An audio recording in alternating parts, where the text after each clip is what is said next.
Vamos falar um pouquinho sobre as regras gerais das sociedades. Então, coloca isso dentro de um contexto. Eu falei em sociedade, a primeira coisa que a gente tem que perceber é que o livro 2 de Direito de Empresa do Código Civil, ele classifica as sociedades por duas naturezas distintas.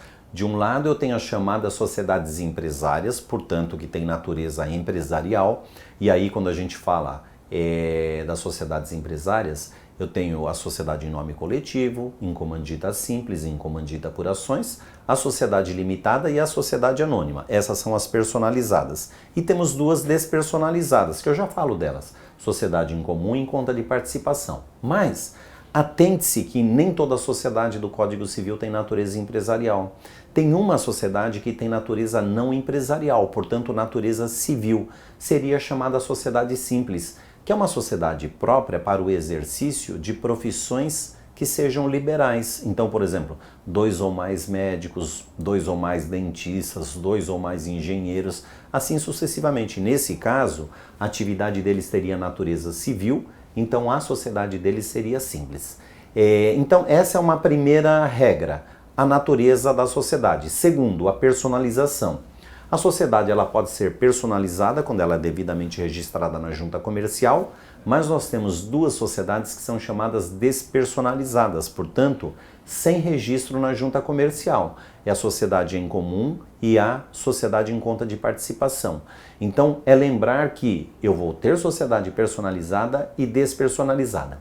Para o registro de uma sociedade, digamos que entre os sócios ou os sócios são casados entre eles, só é possível o registro se eventualmente eles forem casados sob o regime da comunhão parcial de bens. Qualquer outro regime de casamento não autoriza a sociedade entre aquelas duas pessoas, entre aqueles dois sócios. Então, há exclusão pelo regime de casamento. Então, o único regime autorizador, lembre-se que é o regime da comunhão parcial de bens.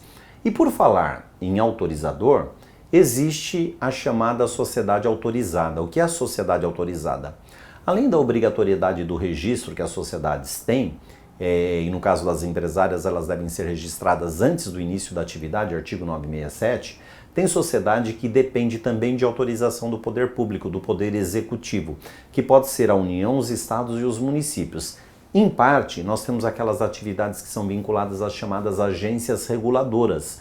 Então, por exemplo, se eu quero explorar um poço de combustível, eu preciso de autorização da ANP, Agência Nacional de Petróleo. Ou se eu quero explorar um banco, eu preciso de autorização do Banco Central. Então, além de atividades vinculadas às chamadas agências reguladoras, existem ainda algumas atividades que o poder público local exige uma autorização para poder ter controle sobre aquela atividade. Normalmente, municípios e estados exigem, por exemplo, de uma autorização prévia para o início da atividade, normalmente em atividade que seja de natureza alimentícia, que tenha algum tipo de atividade que seja vinculada à saúde, como é o caso de farmácias, por exemplo. Então, nesse caso, não basta o registro, precisa também da autorização do poder público. Mas aí não há uma regra geral, são regras muito específicas das sociedades. E para a gente encerrar essas regras gerais, na Constituição Federal existem os chamados direitos de personalidade. E aqueles direitos de personalidade, como eles estão no artigo 5º da Constituição Federal, em regra entendia-se que eles eram extensivos somente às pessoas naturais, portanto pessoas físicas.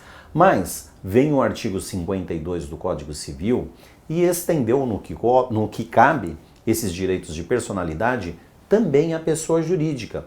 Então, por isso que o STJ já havia pacificado o entendimento e o legislador apenas consolidou isso no artigo 52, uma pessoa jurídica também é sujeita de danos morais por possuir direitos de personalidade, é uma regra geral delas.